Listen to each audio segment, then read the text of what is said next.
নমস্কার বন্ধুরা, অনেক দিন পরে চলে এসেছি আমার রান্নাঘরে। আজকে বাটা মাছের ঝাল করব। লবণ হলুদ মাখিয়ে নিয়ে আগে। বাটা মাছগুলো খুব সুন্দর বড় বড়, গ্রামে এসেছিল তাই কিনে নিয়েছি।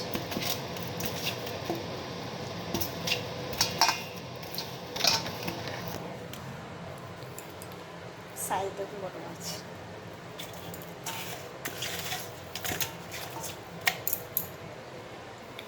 রান্নাঘর একদম ছিটানো, যখন রান্না হয় পুরো ছিটানো থাকে বন্ধুরা, কিচ্ছু করার নেই, রান্না করতে হলে তো হবেই। তেল গরম হয়ে গেছে বন্ধুরা,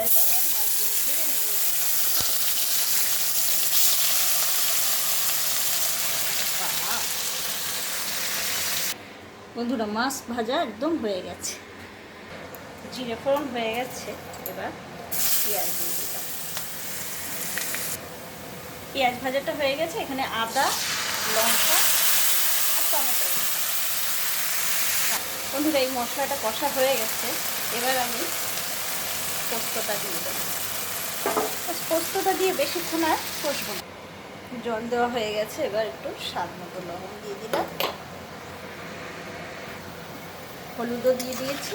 এবার একটু ফুটে উঠুক বন্ধুরা, তাহলে হয়ে যাবে বাটা মাছের ঝাল।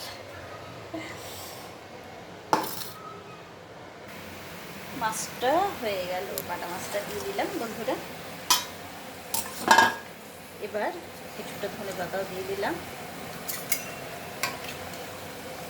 ক্যামেরা ঠিক দেখাতে পারছি, এক হাতে করা হয় তো বন্ধুরা। কেমন হচ্ছে, কেমন লাগছে আমার ভিডিওগুলো অবশ্যই কমেন্টে জানাবেন। আর নতুন নতুন বন্ধুরা তো খুব সুন্দর কেমন কমেন্ট করছেই, আর ফেসবুকের বন্ধুরা খুব অনেক অনেক ভালোবাসা দিচ্ছে, খুব ভালো লাগছে। আমরা একসঙ্গে এগিয়ে চলবো, তাই না বন্ধুরা?